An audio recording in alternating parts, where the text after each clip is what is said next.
여러분 안녕하십니까? 목포 MBC 5시 뉴스입니다. 전라남도가 광주 군공항특별법 시행령 자치안을 만들어서 국방부에 적극 건의하기로 했습니다. 주요 내용은 예비 이전 후보지 선정 시에 관할 시도지사와 시장군수 등과의 사전 협의, 이전 주변 지역 지원 계획에 반드시 포함해야 할 의무적 지원 사업의 우선 시행과 지원금 조기 사용 등 6가지입니다. 전라남도는 광주시와 국방부 시행령 제정안에 대한 실무적인 협의를 하고 국방부 관계기관 의견 제출일인 6월 1일까지 법리 검토와 세부 규정을 다듬어서 국방부에 공식 제출할 계획입니다. 광주지방법원 목포지원은 당선 무효 유도 등의 혐의로 불구속 기소된 박홍일 목포시장 부인에게 무죄를 선고했습니다.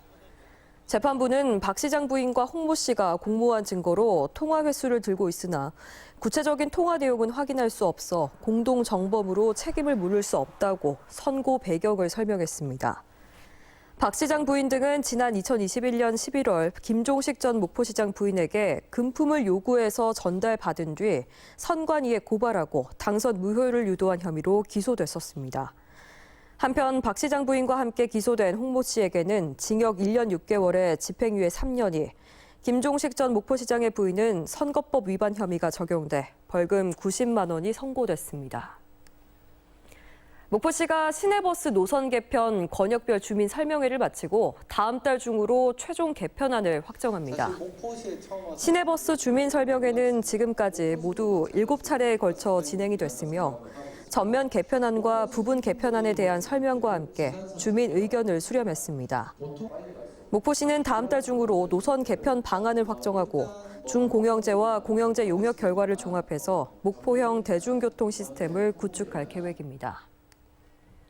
전남도청 일부 공무원들이 사무관리비를 사적으로 사용해온 사실이 전라남도 감사에서도 확인됐습니다.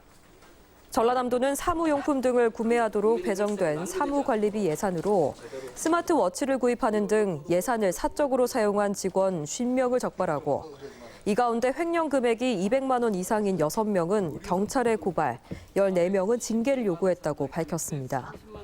사무관리비 사적 사용 의혹에 대한 MBC 보도 이후 전라남도는 최근 3년간 전남도청 사무관리비 집행 내역에 대한 감사를 벌여왔습니다.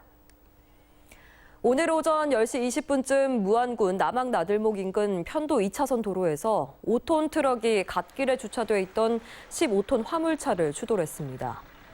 이 사고로 화물차가 미끄러지면서 교량 유지 보수 작업을 하던 20대 남성을 덮쳐 남성이 현장에서 숨지는 등 5명의 사상자가 발생했습니다. 경찰은 목격자와 공사 현장 관계자 등을 상대로 정확한 사고 경위를 조사하고 있습니다. 어제 오후 4시 30분쯤 무안군 해제면에 있는 2층 상가 건물 철거 현장에서 50대 작업자가 무너진 콘크리트 외벽에 깔려 숨졌습니다. 경찰은 이 남성이 벽 사이에 있는 철근을 자른 뒤에 외벽이 무너지면서 사고가 난 것으로 보고 공사 관계자들을 상대로 정확한 사고 경위와 안전수칙 위반 여부 등을 조사하고 있습니다. 뉴스를 마칩니다. 시청해주신 여러분 고맙습니다.